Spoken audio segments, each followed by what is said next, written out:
In the book, I said, don't go being so concerned about fighting for your seat at the table, because I think it's a very well intentioned message that has been very popular over the years of go fight for your seat at the table. You deserve it. You earn it. And I'm like, to heck with fighting for your seat at the table. Just go build another table, because there are women everywhere looking for a place to sit. And when that table gets filled up, you go build another table. I'm never going to be able to have all of these people come to my house. So, how do I help women build tables right where they are? So, I've started coaching women that are mostly entrepreneurs, but not all, on how to build in real life community right where they are. Because so much of it is like, well, what are the questions I ask? What do I have? What do I need to have set up? How do I have to? And basically, I'm packaging it all up in a box and I'm giving it to you, and I'm coaching you through the process of bringing the women that you already know and have together to build a table right where you are.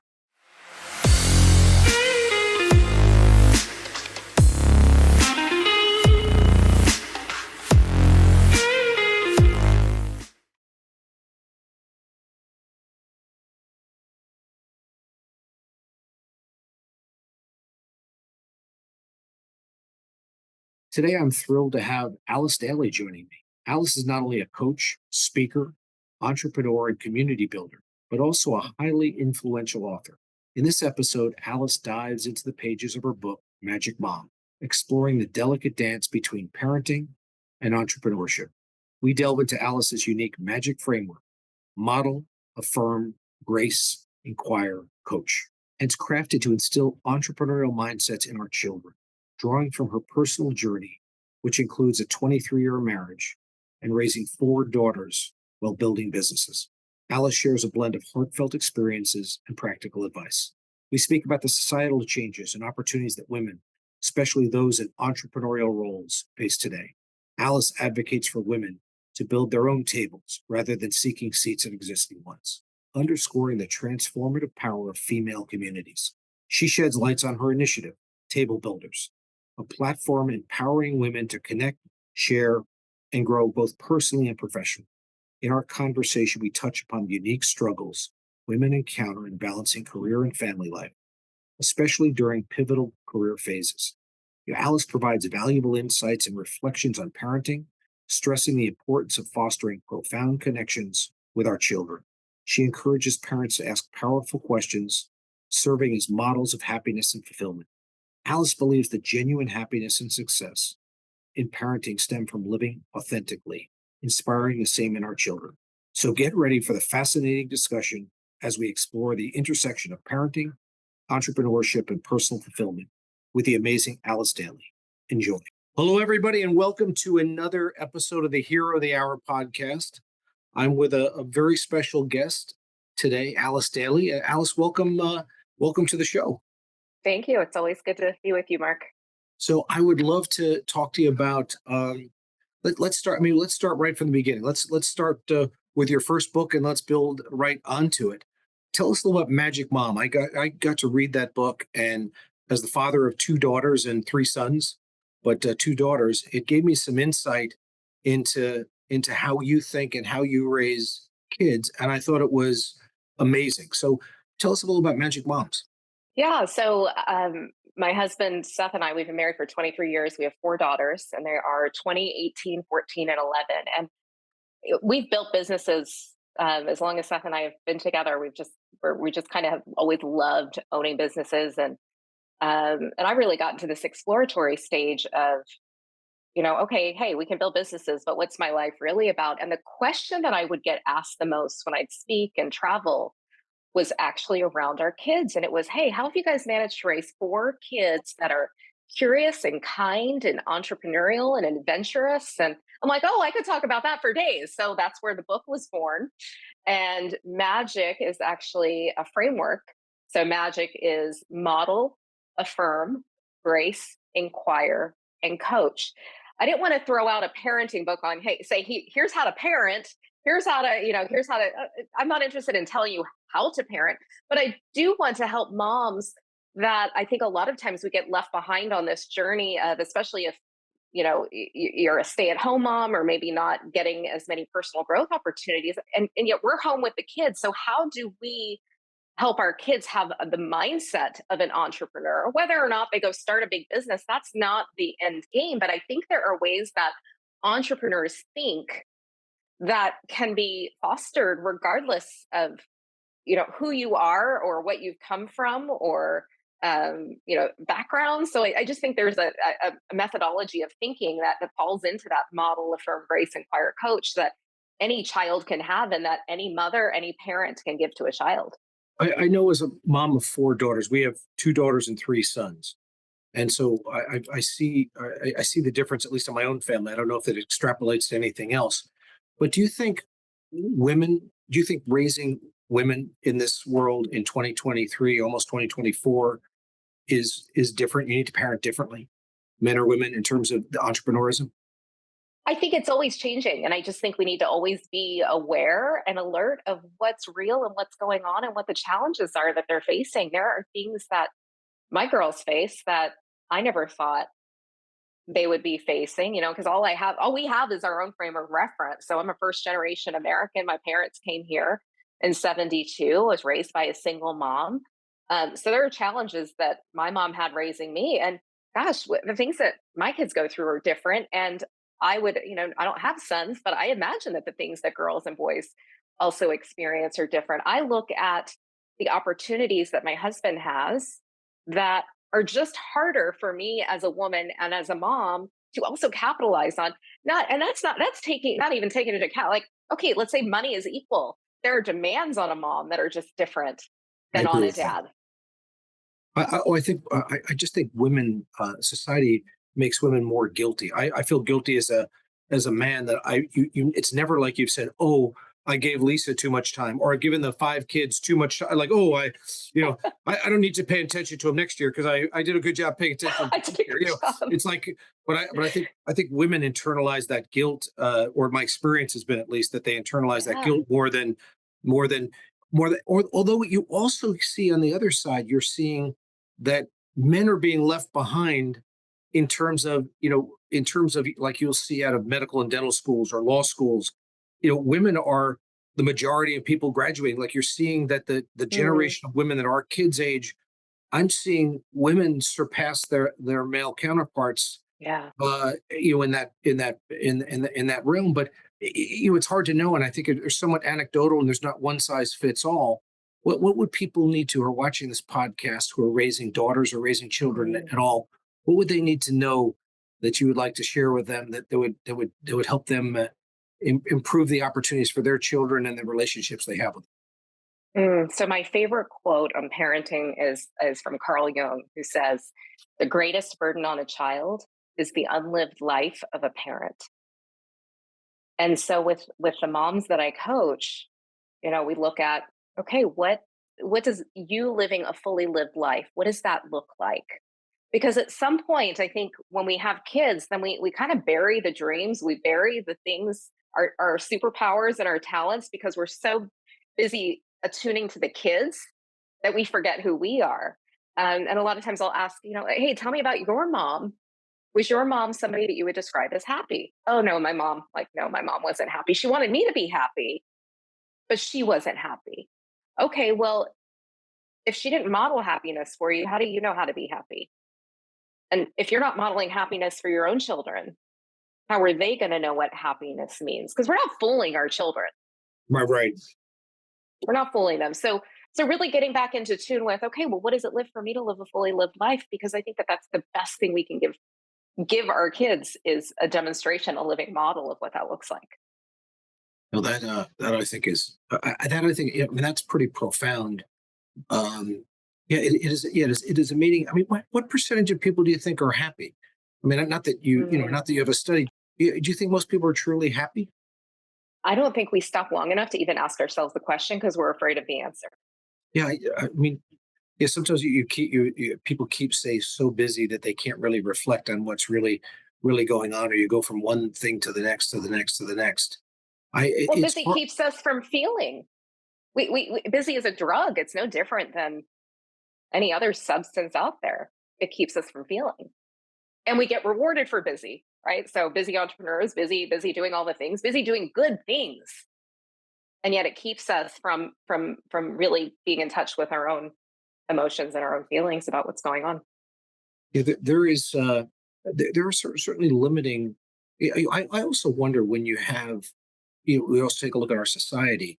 Not only do you take a look at the opportunities are different for women than they were before, but I think from a generation for a generation, the two things that I see, and one is that I think that when you have a very affluent society, I think a lot of people think that our best days may or may not be ahead of us as a country. To my kids, I think the the the conversation that they have to themselves early on is, how am I going to be as successful as mom and dad?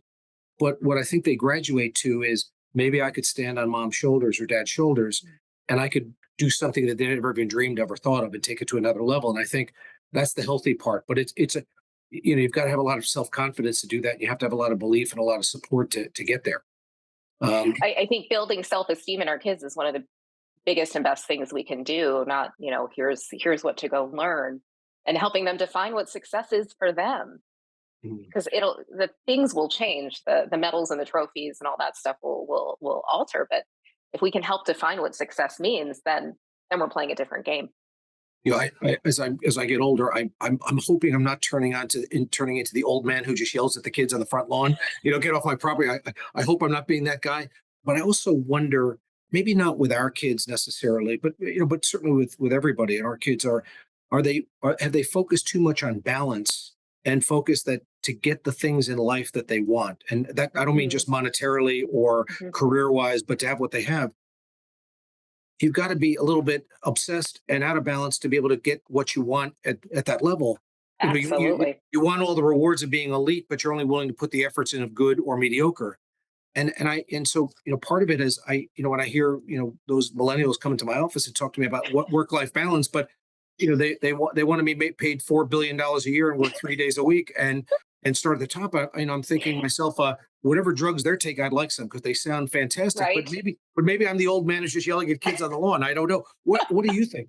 You know, I don't think they've earned the right to have balance. I think there's like work life harmony, but I don't think balance exists. I think we've created this entire myth that balance is a thing, but I think there's harmony. I mean, there's seasons of life where, yeah, you go really hard with work because that's, you have no spouse, you have no kids, like your rent's really low. Yeah, you go hard at work because that's the season for it. Because there are going to be other seasons where I've got the 4 kids in the car and they're all screaming, and work just can't be quite as loud some of those days. But yeah, I think you earn the right to have some of that stuff, and a definition of what that even means. I think we've thrown balance out there as if we all deserve it all of the time. you also, and I believe your quote is, why get a seat at someone else's table? Build your own table. Mm. And if you've had a few drinks, it's what, build your own effing table. So the idea is, you've got table built. You've created table builders. Yeah. Um, what is table builders? Yeah, well, it came out of a letter I wrote to my daughters in the back of the book. I just thought, you know what, I'm going to end this book with a letter to my girls. What are all the things that if something happened to me, what would I want them to know? And in the book, I said, why? I said, don't go being so concerned about fighting for your seat at the table, because I think it's a very well intentioned message that has been very popular over the years of go fight for your seat at the table. You deserve it. You earn it. And I'm like, to heck with fighting for your seat at the table. Just go build another table, because there are women everywhere looking for a place to sit. And when that table gets filled up, you go build another table. And what that turned into is a very practical group of women that started meeting at my house a few years ago. And I just started these monthly meetings where, I'm like, you know what? We're terrible. Adults are terrible, number one, at making new friends. It's a really tough thing for most adults to do. And I'll stick with the women because I know how we're wired, and we get invited to things. And I think we all hate small talk, yet we do so much of it. And I think we do small talk because we haven't been taught how to actually go deep in conversation. So, Mark, if I say to you, hey, how are you? Do you really answer it, or is it more of a greeting? I think how are you is more of a statement greeting than it is a question. But if I say to you, hey, Mark, how are you? Really? The shift of that one word Right. changes everything. And so these are curated evenings that I'll host. That people come. I have dinner catered, and we'll do some sort of an activity, some sort of journaling. I'll bring people together in a in a small group where they'll get to share. And it is not uncommon for me to hear at the end of one of these evenings that, holy cow, the women that I just talked to for the last 20, 30 minutes, they know more about me than my closest friends and family do. Wow. And the only reason is because of the curated nature of we're asking different questions. And what I realized as I started doing this just organically was I had so many people commenting on social media, oh my gosh, I want to come, I want to be a part of this. And I thought, well, and so I'm never going to be able to have all of these people come to my house. So how do I help women build tables right where they are? So I've started coaching women that are mostly entrepreneurs, but not all, on how to build in real life community right where they are. Because so much of it is like, well, what are the questions I ask? What do I have? What do I need to have set up? How do I have to? And basically, I'm packaging it all up in a box and I'm giving it to you. And I'm coaching you through the process of bringing the women that you already know and have together to build a table right where you are. Why is that not universal? I think it used to be. I think it used to be. So several years ago, I got to spend a bunch of time in Africa, and I went to the Democratic Republic of Congo, and I'm looking at this beautiful land that is completely decimated. Right? It's green and it's lush, and I'm like, why can't they get their stuff together as a society, as a government, as a thriving community? Why do they keep getting pummeled? And what I realized was what they have known for years was that if we the men in the society, they were like, you know what, if we can just take down the women, we destroy the community, we destroy the family infrastructure, we destroy the villages, the kids don't learn. So they figured out that it's actually cheaper to rape a woman in these societies than to waste a bullet. So they just take down the women of all ages. And I thought, That's well, okay, well, if they can do that, what if the inverse is also true? What if we, in bringing the women together and strengthening the women and helping us have these bonds with one another, we strengthen the community and it goes the other way. So I think it's how nature was intended. I think when you go Mhm. back to caveman days, right, like the villages and the communities, the women being together. But as society, as we've developed, we're all so much more isolated, and we see other people and we think, oh, well, they've got their stuff together. I don't. C.S. Lewis, and this is a quote that I actually built table builders around. C.S. Lewis said, friendship begins at the moment when one person says to another, you too, I thought Right. I was the only one. And so Wow. we're just creating that. We're creating these moments of like, oh my gosh, you too? I thought I was the only one. Because as long as we can keep people from believing that, other people are having the same issue, we stay isolated. That is so profound because we all experience that. We all, I used to Always. go. I used to go when I was a young advisor. I'd go to these meetings and I go. I thought I was the only person stressed out, or I thought I was the only person that was dealing with those issues. And I realized everybody Yeah. was dealing with that. And by the way, my problems were a heck of a lot less than most of them. I felt good when I Yes. left. I take my problems back. My problems were, I don't want Alice's problems. I'll take Mark's problems I'll back. take mine. Yeah. You, one of the things that you mentioned about table builders, building, getting a seat at someone else's table. I've gotten involved as an investor in a company called Bonfire. And Bonfire is dedicated. They used to think that the theory was exactly what you had said. The theory was that we've just got to get more women at a seat at the table. We got to get more women in the pipeline, and women will. And then there was groups that really dealt with women at the C-suite. So trying to make sure that they were the CFOs and CEOs and COOs Yeah. and all that stuff. And there was groups that helped them. But I think what Bonfire realized is that they call it the broken rung, that where women get left behind is between year 8 and year 15. And those are the critical years to see whether they're Wow. successful. And that's where they're seeing women fall far behind their male counterparts in corporate America. Because if you start college or grad school start to work somewhere between 22 and 26, if you're between year 8 and 15, that means you're between 30 and early 40s. Those are the childbearing years. Those are the years where you're, Yeah. and women have so much on their plate that they fall behind their male counterparts at that point. And that's where they think the issue is. It almost is validating your Mhm. point of, hey, we can't get a seat at someone else's table. We got to create our own table to be able to go do that. Yeah. And it makes me so sad because I think there's so many women also choosing between. I've had several women approach me like, I don't know I've built this career. Now I don't know how to have kids within it, or, they wait too long and they can't. Yeah, So that's so. there's all kinds of conversations around that are to be had for women around this. So talk. You mentioned the parties or the events you have at your house. So if you've got an entrepreneurial thinking woman, doesn't have to have a business, but has to have an entrepreneurial mindset, and she wanted to get in one of your communities, what does that look like? How do you Well, get into how do you get into one of your communities, and is there more than one way to enter it? yeah. So right now we're looking for, okay, who would attend a table builders event if there was one near you, so you can connect with me to find out if there's one in your area. And two, we're looking for women who want to build tables. And the women that I'm looking for are ones that primarily are in positions where they probably already own some sort of referral based business, and they Hmm. want to continue to grow their business, but they also want to increase that work life harmony, because you have this database, you have this clientele already. They all need to know each other, or at least invite them to a seat to come sit at the table to see, hey, what relationships could possibly be built.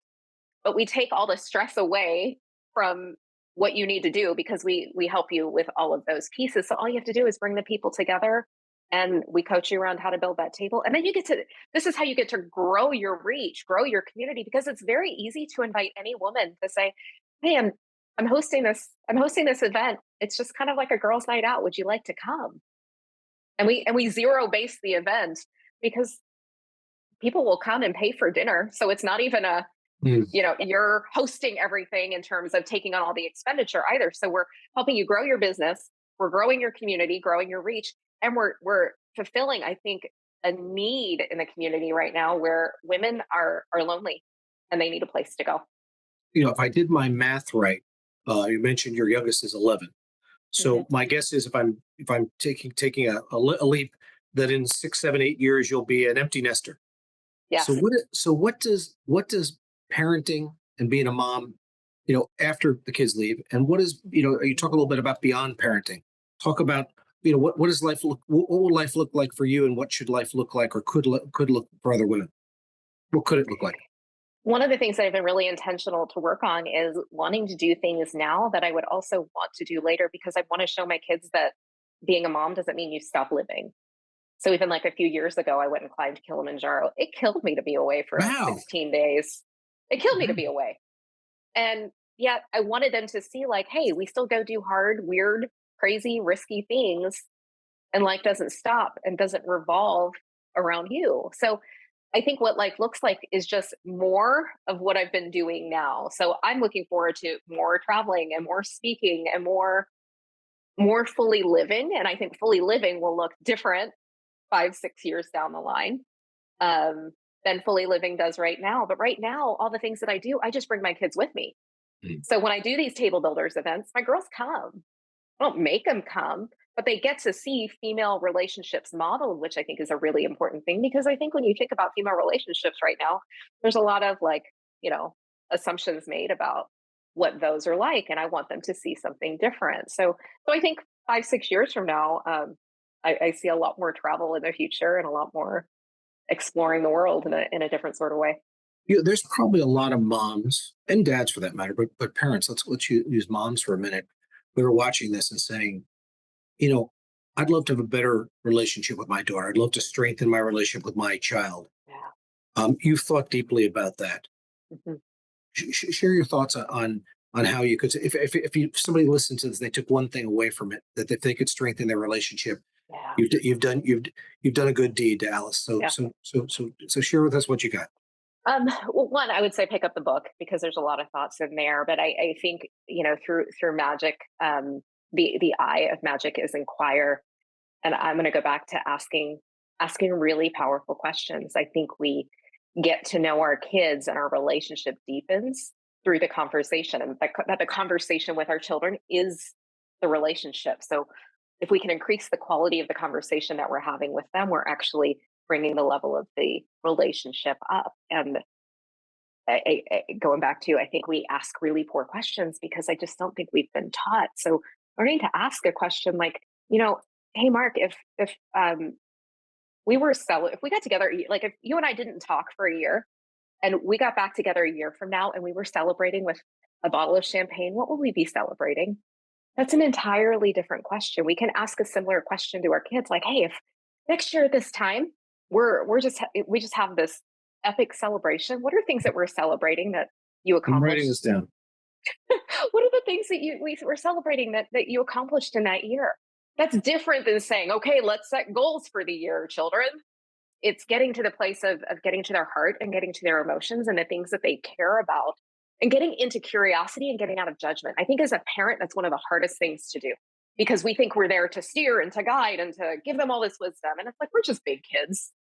So if we get into curiosity instead of judging them, what could that open up? I think a lot of kids don't open up because they feel so judged. Early on, we talked a little bit about guilt. Beginning of our conversation. You talk in your book a lot about guilt. You talk a lot about leadership.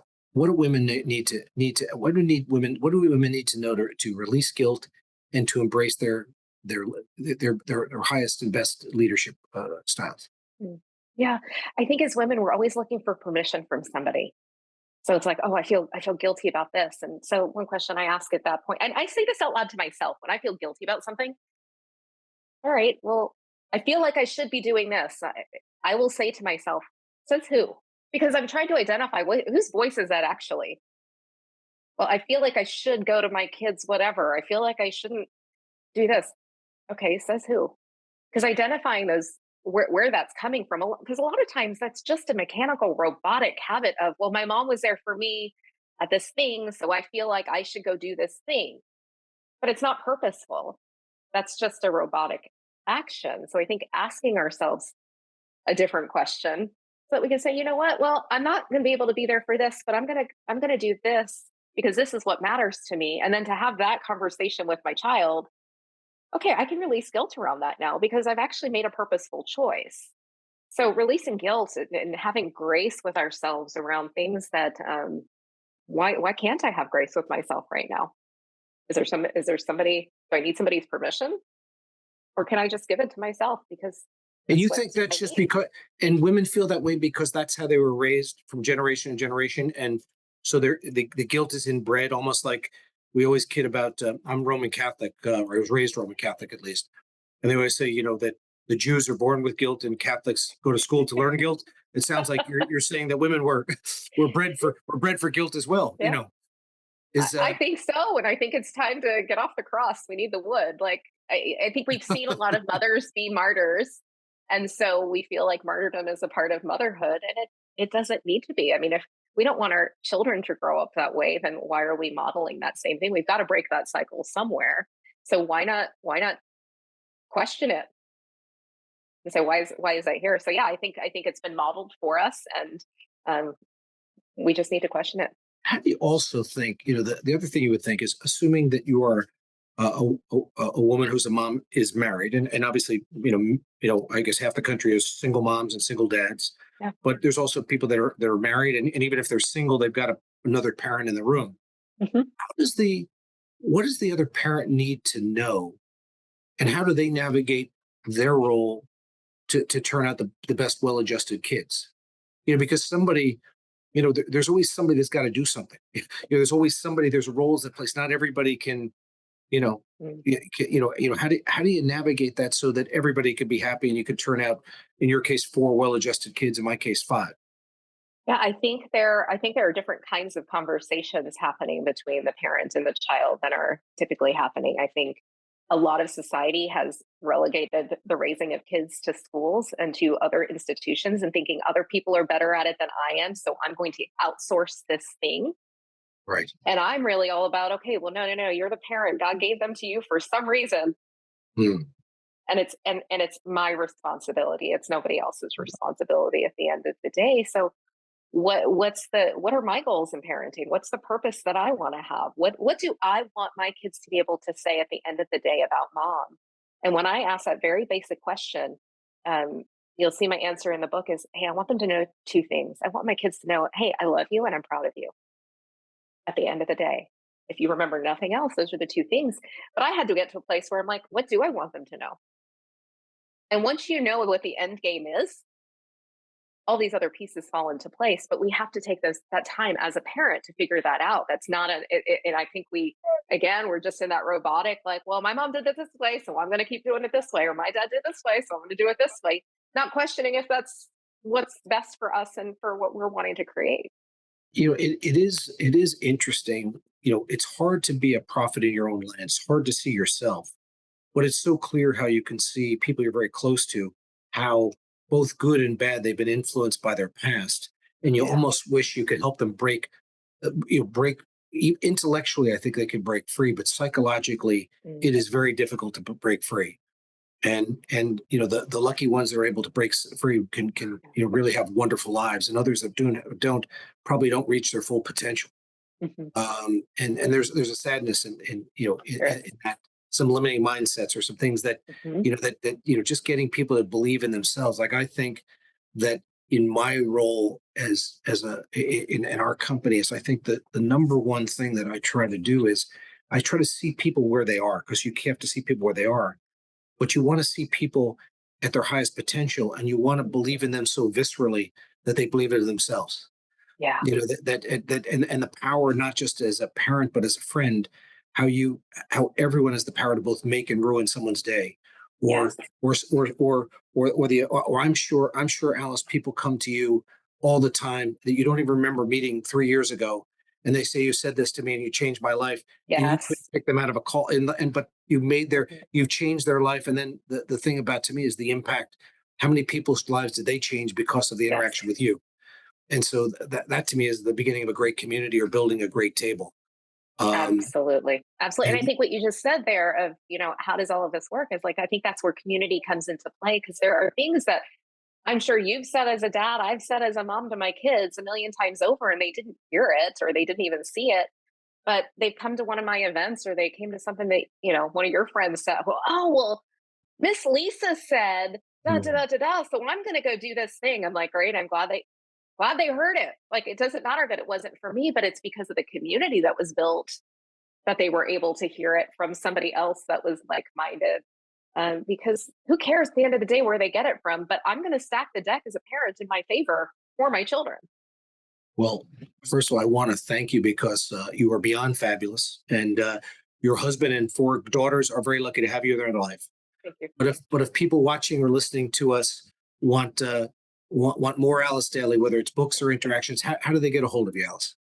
Yeah, so you can go to themagicmom.com or Alice Dailey. You just got to spell it right. I've got a lot of crazy letters in there. It's Spell it for us. ALYCEDAILEY. So if you go onto the website, you can get there a free little PDF on how to host a gathering because I think we could all use a little help on how to bring people together in a really helpful way with a couple of those questions that we mentioned and some others on how to gather well. And if you're interested in building a table or being a part of a table, you can let us know there too. We'd love to help. Well, thank you, and just thank you for taking time out of your day. And all I can say is that I encourage everybody. I've read Magic Moms, and I thought it was an amazing book, and Thank you. I encourage everybody to go out and buy it. And when you do it, go write a review too. So, Yes. Alice, thank you, and have a great day. Thank you Thank you. so You too, much. Mark.